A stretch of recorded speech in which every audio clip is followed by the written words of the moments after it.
تو پھر معترضین کہتے ہیں کہ صحابہ کرام نے کیوں نہیں منایا؟ یعنی اگر یہ اتنی اہم بات تھی جو آپ بیان فرما رہے ہیں، تو صحابہ کرام رضوان اللہ تعالی علیہم اجمعین نے اس دن کو اہتمام کے ساتھ کیوں نہیں منایا؟ اس بات کو دو طرح سے میں پیش کرتا ہوں۔ پہلی بات تو یہ کہ صحابہ کرام نے وہ بہت سے کام نہیں کیے جو آج ہم بہت اہتمام سے کرتے ہیں۔ صحیح۔ ایک نہیں، بہت سے کام ہیں۔ ہمارے ہاں بہت سے اجتماعات ہوتے ہیں، صحابہ کے ہاں حج کے سوا کوئی اجتماع نہیں ہوتا تھا۔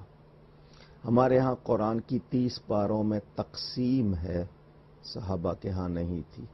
ہمارے ہاں قرآن پر زیر زبریں ہیں، صحابہ کے پاس نہیں تھی۔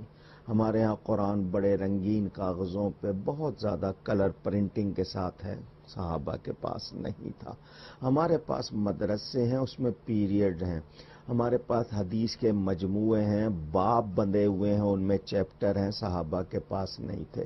ختم بخاری کبھی صحابہ نے نہیں کیا تھا، ہمارے ہاں بڑے اہتمام سے ہوتا ہے۔ یہ میں لسٹ بنا رہا ہوں، اگر سناتا رہوں گا تو صبح ہو جائے گی۔ کم از کم 3-4 ہزار کاموں کی لسٹ میں نے بنائی ہوئی ہے جو صحابہ نے نہیں کیے اور بڑے اہتمام سے ہو رہے ہیں اور نیکی سمجھ کے ہو رہے ہیں، جائز اور بلکہ مبارک سمجھ کے ہو رہے ہیں۔ صرف میلاد پر اعتراض کیوں ہے؟ کیا سیرت کے جلسے صحابہ نے منائے اس اہتمام سے؟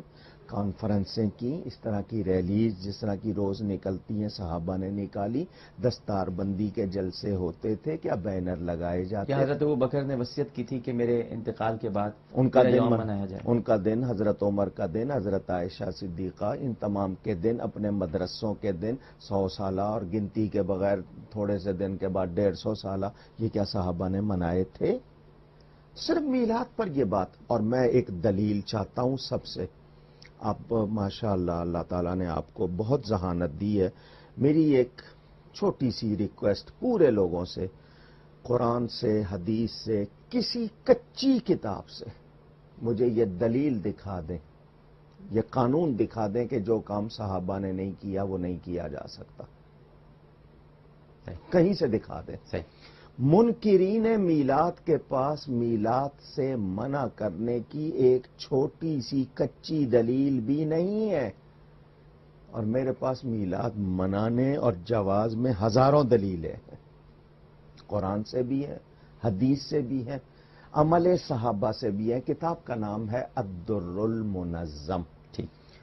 شیخ الدلائل، شیخ الدلائل کا مطلب دلائل الخیرات کے استاد تھے، مکہ مکرمہ ہجرت کر گئے تھے، حضرت حاجی امداد اللہ مہاجر مکی کے ساتھی تھے، بہت بڑے عالم، شیخ عبدالحق محدث الہ آبادی، ایک تو محدث دہلوی ہیں وہ نہیں، یہ محدث الہ آبادی، ان کی لکھی ہوئی کتاب الدر المنظم مجتبائی مطبع سے انڈیا میں چھپی تھی، اس کے بعد پاکستان میں چھپی ہوئی ہے، موجود ہے۔ اس میں انہوں نے 2 حدیثیں نقل کی ہیں صحابہ کی۔ ایک حضرت سیدنا عباس بن عبد المطلب رضی اللہ تعالی عنہما، حضور صلی اللہ علیہ وسلم کے چچا، اپنے گھر والوں کے ساتھ میلاد منا رہے تھے۔ نبی پاک صلی اللہ علیہ وسلم تشریف لے گئے ان کے ہاں، فرمایا کیا ہو رہا ہے؟ ان کا حضور آپ کا میلاد منا رہے ہیں، وہ ذکر کر رہے تھے میلاد کے واقعات۔ حضور نے فرمایا تمہارے لیے جنت ہو گئی۔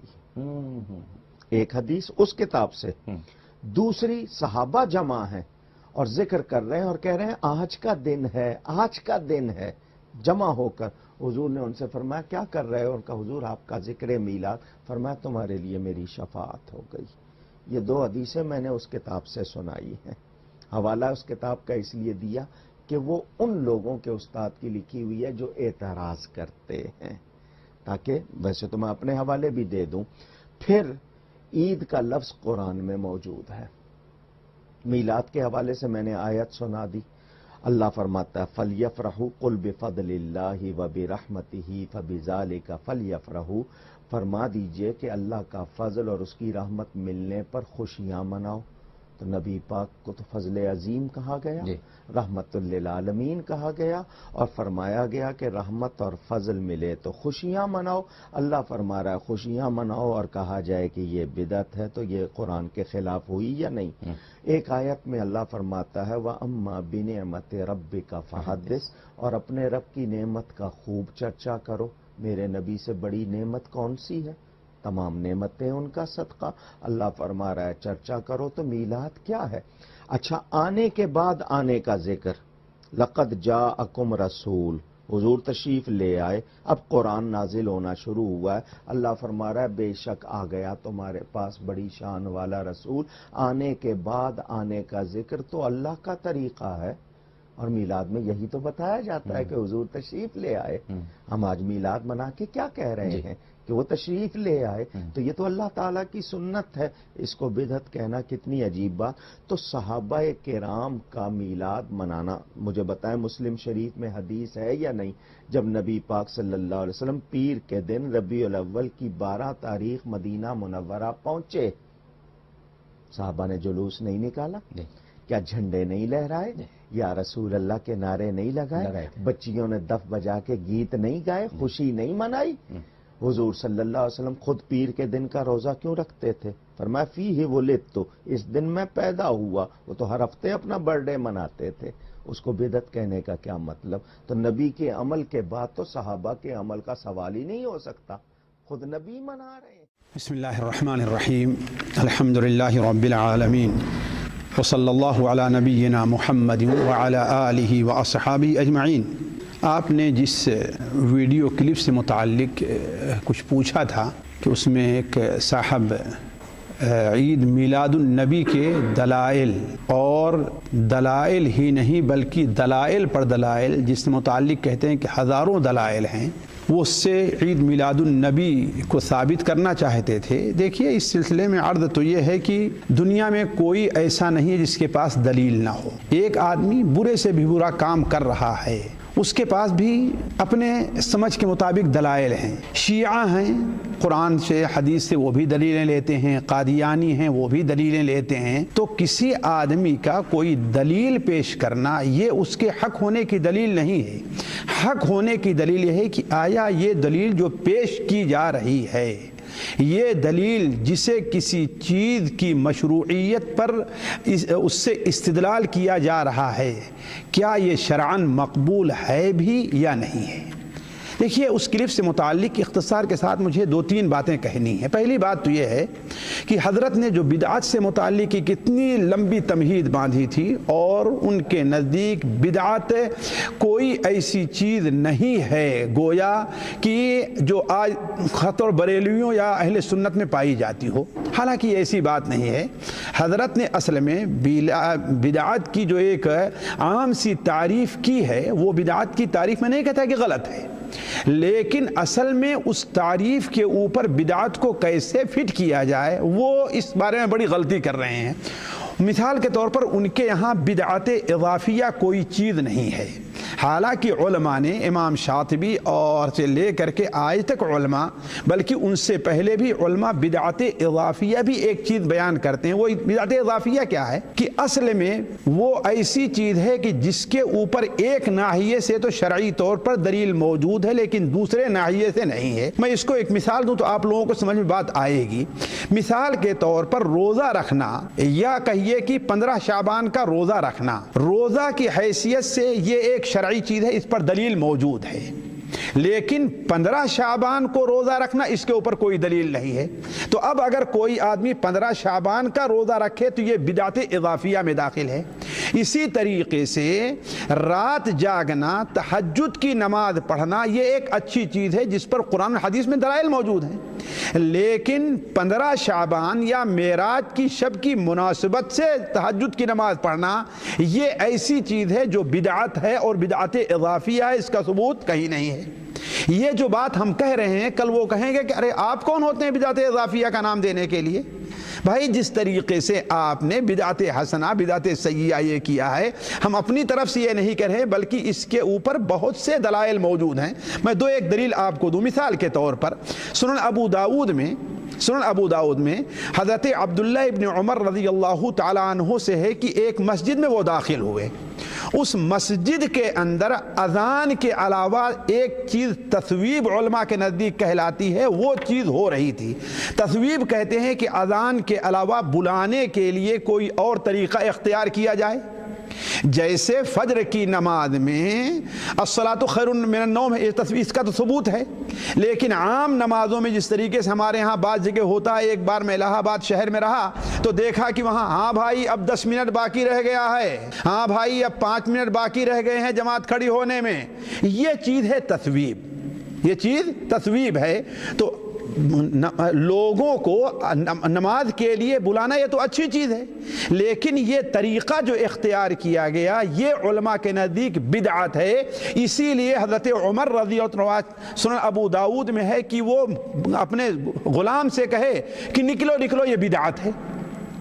اس سے بھی واضح دلیل سنن ترمذی وغیرہ میں حضرت عبداللہ ابن عمر سے ہے کہ حضرت عبداللہ ابن عمر رضی اللہ تعالیٰ عنہ ایک بار ایک مجلس میں بیٹھے ہوئے تھے تو وہاں پر ایک شخص کو چھینک آئی، ایک شخص کو چھینک آئی۔ جب اسے چھینک آئی تو اس شخص نے کہا الحمدللہ والسلام علی رسول اللہ، الحمدللہ والسلام علی رسول اللہ۔ حضرت عبداللہ ابن عمر نے کہا تم نے کیا کہا؟ کہا ہم نے کہا الحمدللہ والسلام علی رسول اللہ۔ حضرت عبداللہ ابن عمر نے کہا کہ دیکھو اللہ کے رسول پر تو ہم بھی درود بھیجتے ہیں، ہم بھی سلام بھیجتے ہیں، لیکن اس جگہ ہمارے نبی نے صرف الحمدللہ یا الحمدللہ رب العالمین ہی سکھایا ہے، والسلام یہاں پر سکھایا نہیں ہے۔ تو گویا حضرت عبداللہ ابن عمر نے اس کو کیا سمجھا؟ بدعت سمجھا، جبکہ آپ پر سلام بھیجنا کیا یہ بدعت نہیں ہے۔ اس سے بھی واضح دلیل آپ لینا چاہتے ہیں تو سنن دارمی کے اندر، مصنف عبد الرزاق میں اور اس طریقے سے اور دیگر کتب حدیث میں صحیح سند سے ہے کہ حضرت سعید ابن مسیب ایک بار فجر کی اذان کے بعد مسجد میں بیٹھے ہوئے تھے، ایک شخص داخل ہوا، اس نے 2 رکعت پڑھی، پھر 2 رکعت پڑھی، پھر 2 رکعت پڑھی، برابر پڑھتے جا رہا ہے جوان۔ حضرت سعید ابن مسیب نے اس سے منع کیا تو اس نے کہا کہ ارے کیا اللہ تعالیٰ ہمیں نماز پڑھنے پر عذاب دے گا؟ کہا کہ بیٹے تمہیں نماز پڑھنے پر عذاب نہیں دے گا، البتہ سنت کی مخالفت پر عذاب دے گا۔ اس لیے کہ اللہ کے رسول صلی اللہ علیہ وسلم نے کیا بیان فرمایا ہے کہ فجر کی اذان کے بعد 2 رکعت کے علاوہ اور کوئی دوسری نماز نہیں ہے۔ تو کہنے کا مطلب یہ ہے کہ یہ ہمارے بھائی جو کچھ بیان کر رہے تھے ان کے یہاں بدعت اضافیہ کا ہمارے خیال تصور نہیں ہے، یا کہ انہوں نے بدعت اضافیہ کو سمجھا ہی نہیں ہے۔ دوسری چیز جو میں ذکر کرنا چاہوں گا کہ وہ بڑے ہی تنتنے ہمیں اور بڑے ہی گویا کی اعتماد کے ساتھ اور اس طرح سے گویا سارے مخالفین ہیں ان کے پاس کوئی دلیل موجود ہی نہیں ہے، وہ عید میلاد النبی کے دلائل قرآن سے اور حدیث سے پیش کر رہے تھے۔ نعوذ باللہ من ذالک۔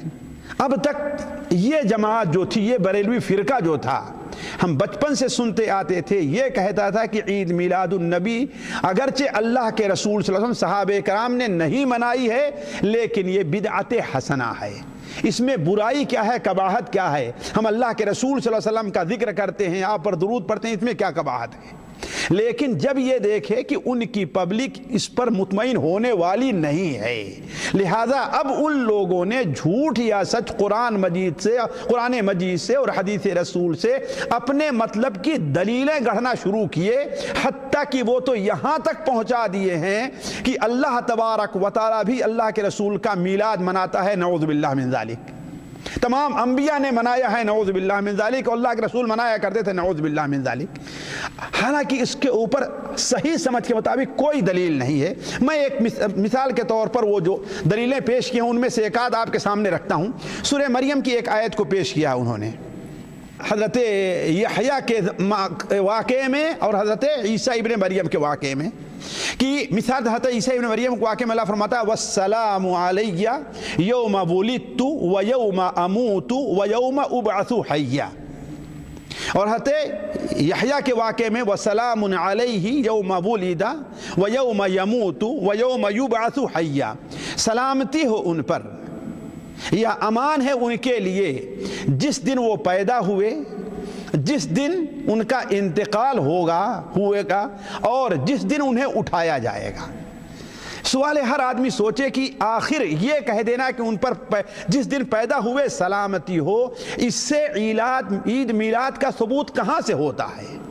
نہ کوئی نزدیک سے ہے، کیا صرف سلامتی کا کسی پر ہو جانا، کسی پر سلامتی کا ہو جانا یہ اس کی عید میلاد منانے کا معنی ہے؟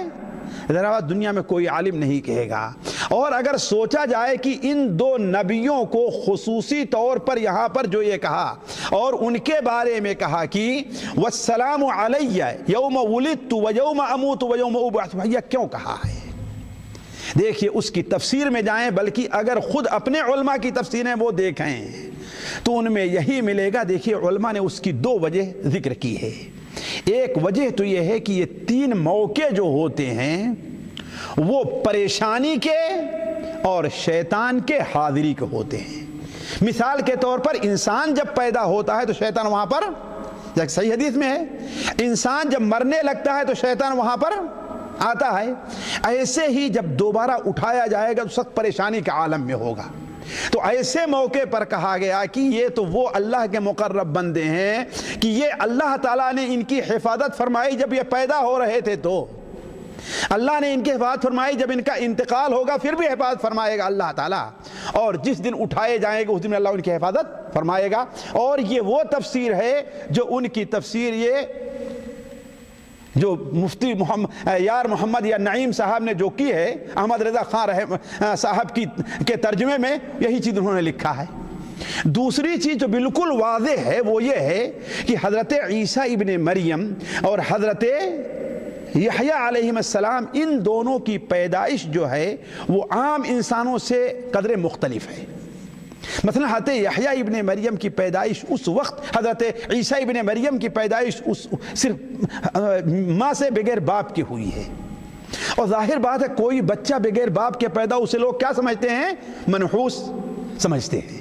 تو اس لیے حضرت عیسیٰ ابن مریم نے کہا کہ کیا ہے بالصلاۃ والزکاۃ ما دمت حیا، اللہ نے مجھے نماز پڑھنے کا، زکوٰۃ دینے کا حکم دیا جب تک میں زندہ رہوں، ہے نا، اور میری والدہ کے ساتھ خیر کرنے کا، ہے نا، وَلَمْ يَجْعَلْنِي جَبَّارًا شَقِيًّا، اللہ نے مجھے جبار، شقی اور بدبخت نہیں بنایا ہے، بلکہ وَالسَّلَامُ عَلَيَّ يَوْمَ وُلِدتُّ، میری شان تو یہ ہے کہ اللہ تعالیٰ نے مجھے امان میں رکھا ہے۔ کب؟ جب میں پیدا ہوا، یا میرے اوپر سلامتی اللہ نے نازل کی ہے جب میں پیدا ہوا، جب میں مروں گا اور جب میں دوبارہ اٹھایا جاؤں گا۔ اور یہی چیز حضرت یحییٰ ابن زکریہ کی پیدائش ایسے وقت میں ہوئی ہے کہ عورت کو اور مرد کو اس وقت میں بچہ نہیں ہوتا ہے۔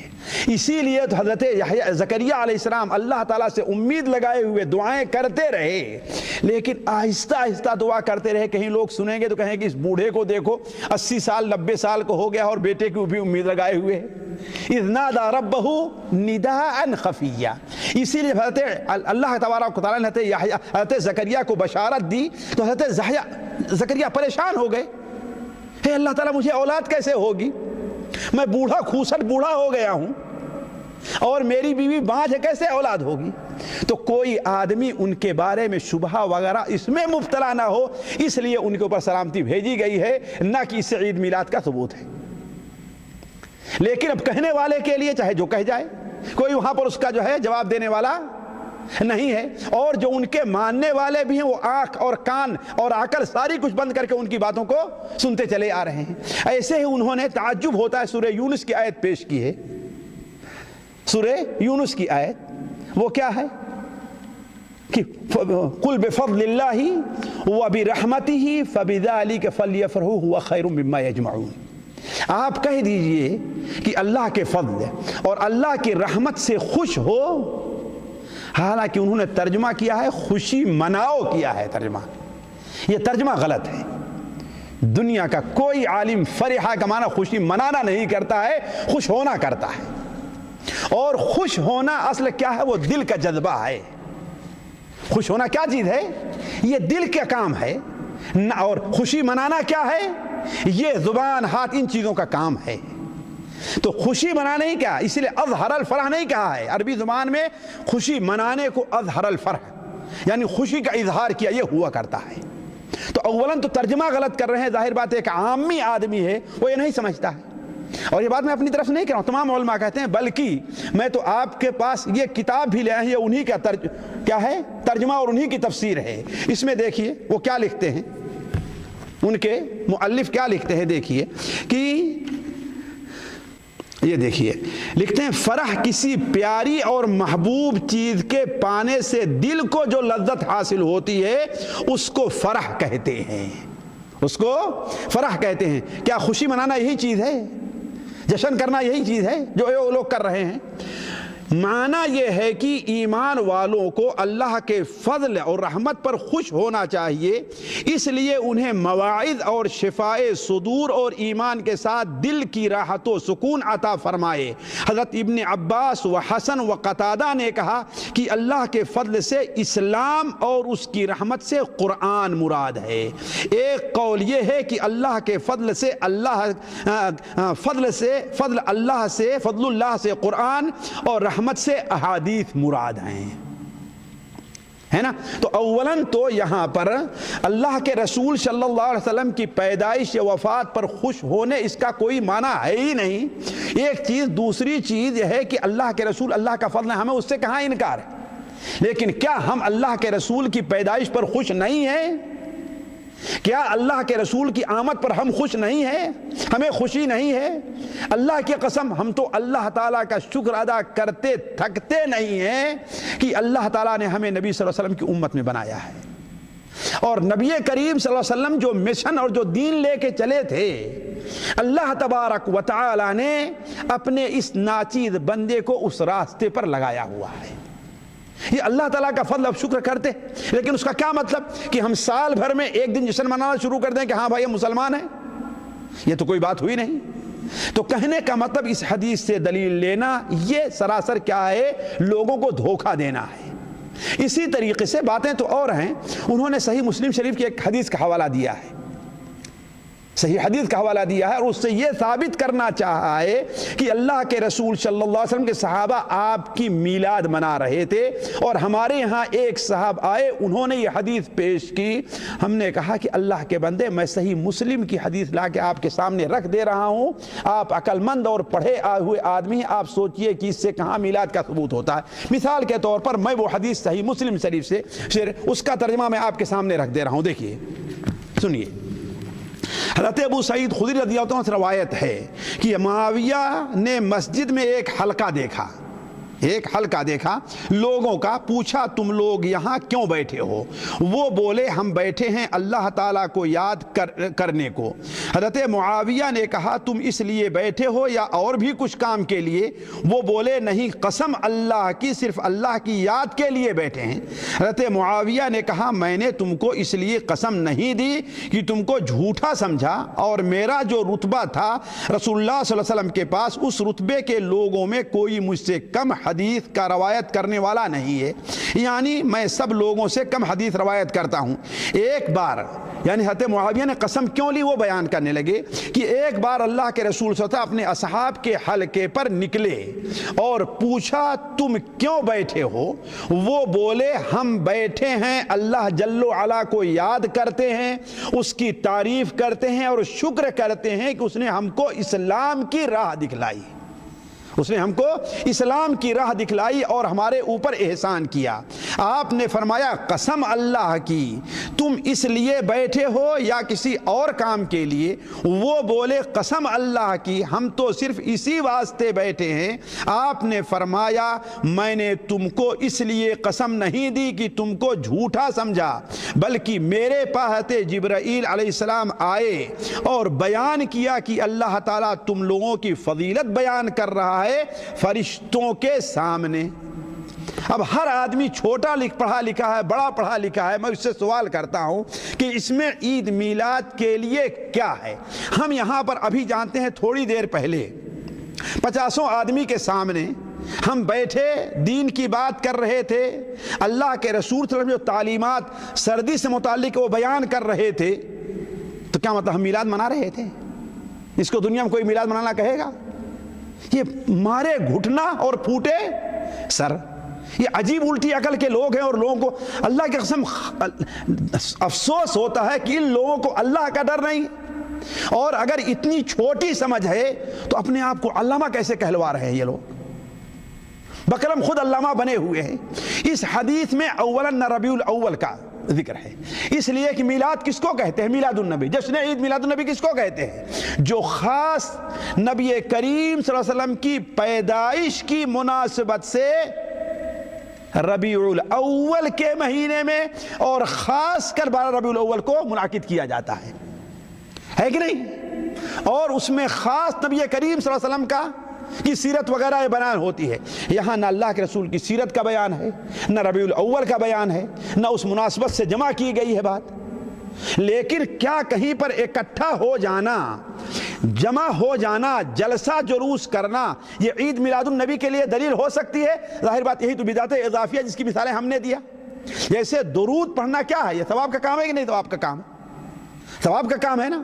لیکن اب کوئی آدمی اذان سے پہلے اذان طرح درود پڑھنا شروع کرے، ظاہر بات اللہ کے رسول کے زمانے میں نہیں تھا۔ تو ہم کہتے ہیں نبی کریم صلی اللہ علیہ وسلم کا ذکر کرنا، آپ کی سیرت بیان کرنا، آپ سے محبت کا اظہار ہی نہیں بلکہ عملی جامہ پہنانا، یہ آپ کے اوپر ایمان کا ایک حصہ ہے۔ جو اس کا منکر ہے وہ کم سے کم میرے نزدیک اس کا ایمان خطرے میں ہے اور شبہ میں ہے، یہ شبہ میں ہے اس شخص کا ایمان، اگرچہ لا الہ الا اللہ محمد رسول اللہ پڑھ رہا ہے اگرچہ وہ، لیکن اس کا یہ معنی نہیں کہ ایک دن کو سال میں خاص کر لیا جائے۔ آخر یہی تو عید ہے نا۔ عید کا معنی کیا؟ لوٹ کر کے آنا، جو بار بار ایک ہی تاریخ کو آتی ہے اور اس دن کچھ خاص عمل کیا، یہی تو عید ہے۔ اور اسلام میں اللہ تعالیٰ نے صرف 2 عیدیں رکھی ہیں جس میں خوشی منانا ہے، خوش ہونا اور ہے اور خوشی منانا اور ہے۔ ہمارے یہ بیچارے علم سے جو پیدل ہیں یا اپنے لوگوں کو دھوکہ دینا چاہتے ہیں، یہ نہیں سمجھ پاتے کہ خوشی ہونا اور چیز ہے اور خوشی منانا اور چیز ہے۔ اس کے علاوہ انہوں نے ایک اور کتاب، بات لمبی ہو جائے میں اتنا لمبا نہیں کرنا چاہتا، وہ در المنضود کا جو حوالہ دیا ہے تو پتہ نہیں وہ کون سی کتاب ہے، اور در المنضود حدیث کی کتاب نہیں ہے۔ اگر آپ بہادر ہیں، دلیل ہے، تو کوئی حدیث کی کتاب لیا کر اس سے کوئی حدیث پیش کیجئے۔ آپ سے حدیث کا مطالبہ ہے اور آپ قصے کہانیوں سے حدیث لیا کے پیش کریں گے؟ حدیث کون ہے جو اللہ کے رسول صلی اللہ علیہ وسلم کی حدیث کو جمع کیا علماء نے وہاں پر؟ مثال کے طور پر اس میں ایک جو حدیث پیش کی کہ اللہ کے رسول صلی اللہ علیہ وسلم حضرت عباس کے گھر گئے، وہ آپ کا میلاد منا رہے تھے، نعوذ باللہ من ذالک۔ اسے کہہ سکتے ہیں کہ یہ 100% جھوٹ ہے، وہ 100% جھوٹ ہے، اور میں جانتا ہوں جو بیان کریں وہ بھی جانتے ہیں کہ یہ جھوٹ ہے۔ اگر وہ علامہ ہیں تو، اگر وہ عالم ہے تو جانتے ہیں کہ یہ جھوٹ ہے، اور اس وعید میں شریک ہو رہے ہیں کہ کفا بالمرء اثما، انسان کے گنہگار ہونے کے لیے یہی کافی ہے کہ وہ ہر سنی سنائی بات کو بیان کر دے۔ یا نبی کریم صلی اللہ علیہ وسلم نے ارشاد فرمایا کہ جو شخص یہ کسی بات کو جانتا ہے کہ یہ جھوٹ ہے اور پھر بھی اسے بیان کرا، 2 جھوٹوں میں وہ ایک ہے۔ اور نبی صلی اللہ علیہ وسلم پر جھوٹ بولنا تو کتنا بڑا جرم ہے، نعوذ باللہ، اپنے جہنم کی آگ تیار کرنا ہے۔ تو وہ جو دونوں حدیثیں بیان کر رہے ہیں کہ صحابہ بیٹھے تھے کہ ہاں وہ کیا کہہ رہے تھے، ہمارے خاص میں کہیں لکھا ہے کہ وہ کیا گا رہے تھے صحابہ کرام، ہاں پوچھا کیا صحابہ جمع ہیں اور کہہ رہے ہیں آج کا دن ہے، آج کا دن ہے، آج کا دن ہے۔ نعوذ باللہ من ذالک، یہ دنیا کی کسی حدیث کی کتاب میں یہ چیز موجود نہیں ہے۔ یہ ان کی اگر ہے کتاب میں تو ان کی اپنی گڑی ہوئی ہے، کسی بھی حدیث کتاب میں نہیں۔ اگر ہے کوئی ماں کلال دکھا سکتا ہے تو کسی حدیث کی کتاب میں صحیح سند سے لا کر کے دکھلائے، وہ نہیں دکھا سکتا، ضعیف سند سے بھی نہیں دکھا سکتا ہے اس کو۔ یہ انہی لوگوں کی اپنی گڑھی ہوئی باتیں ہیں۔ اس لیے جیسے ہم نے کہا کہ وہ اب جان گئے ہیں کہ ہماری پبلک ہمارے دھوکے میں نہیں آ سکتی ہے، الا یہ کہ ہم اسے قرآن حدیث سے کوئی چیز لا کر پیش کریں، سچ ہو یا غلط ہو، سچ ہو یا غلط ہو۔ اب وہ اسی قسم کی چیزیں پیش کرتے ہیں، جیسے ایک شخص جو ہے کسی مولوی نے اسے منع کیا کہ ہاں بھائی نماز سے پہلے درود نہیں پڑھنا چاہیے، فلاں جگہ اذان سے پہلے درود نہیں پڑھنا چاہیے، اذان ہوتی ہے نا اس سے، اور اس جگہ نہیں۔ تو لوگوں میں آتا ہے، کہتا او بھائی کیا کہتے ہو، درود پڑھنا ثواب کا کام ہے کہ نہیں کام ہے؟ کہا بالکل ثواب کا۔ کہا دیکھو یہ مولوی درود پڑھنے سے منع کرتا ہے۔ اللہ کے بندے، اس نے کہاں منع کیا ہے؟ ہم اللہ کے رسول صلی اللہ علیہ وسلم کی پیدائش پر خوش ہونے سے کہاں منع کرتے ہیں؟ کس نے منع کیا ہے؟ لیکن خوشی منانے سے منع کرتے ہیں. کیوں؟ اس لیے کہ ہمارے نبی صلی اللہ علیہ وسلم نے، صحابہ نے، کسی امام نے، کسی بڑے عالم نے، علامہ ائمہ اربعہ وغیرہ ہیں، ان لوگوں نے ایسا نہیں کیا ہے. اور یہ بہت بعد کی ایجاد ہے. جب ایجاد ہو گئی تو بعض لوگ اس کے لیے دلیلیں ڈھونڈنا شروع کیا. علی کل حال جو آپ نے کلپ دکھائی تھے اس کے اوپر اور کئی ناحیے سے گفتگو ہو سکتی ہے، کئی ناحیے سے، لیکن صرف اشارہ یہ کرنا مقصود ہے کہ اس میں جو چیزیں بیان کی گئی ہیں وہ خالص عوام کو خاموش کرنے اور اپنے لوگوں کو لیے جھوٹ یا سچ ایک وجہ جواز بنانے کے لیے کہ ہاں بھائی میلاد منانا، یہ میلاد بسا اوقات کہیں کہ میلاد جائز ہے، اور اب تو اس کو جائز ہی نہیں بلکہ واجب کا درجہ دے دیا. اور صرف واجب ہی نہیں بلکہ اگر اس کا کوئی منکر ہے تو اس کے منکر کو کیا درجہ دے دیا ہے؟ گستاخ رسول، اور حتیٰ کہ ایمان سے بھی اس کو باہر کر دیا، نعوذ باللہ من ذالک. ظاہر بات ہے یہ ایسی چیز ہے جس کے اوپر قرآن حدیث سے کوئی دلیل ان کے پاس موجود نہیں ہے. اللہ تعالیٰ الٹی سمجھ کسی کو بھی ہرگز نہ دے خدا، کسی کو بھی اللہ تعالیٰ الٹی سمجھ نہ عطا فرمائے. ہم میں سے ہر شخص کو حق کہنے، حق بولنے اور حق پر عمل کرنے کی توفیق عطا فرمائے. اللہم فاطر السماوات والارض عالم الغیب والشہادہ انت تحکم بین عبادک فیما کانوا فیہ یختلفون اہدنی لما اختلف فیہ من الحق باذنک انک تہدی من تشاء الی صراط مستقیم. سبحانك اللهم وبحمدك أشهد أن لا إله إلا أنت أستغفرك وأتوب إليك.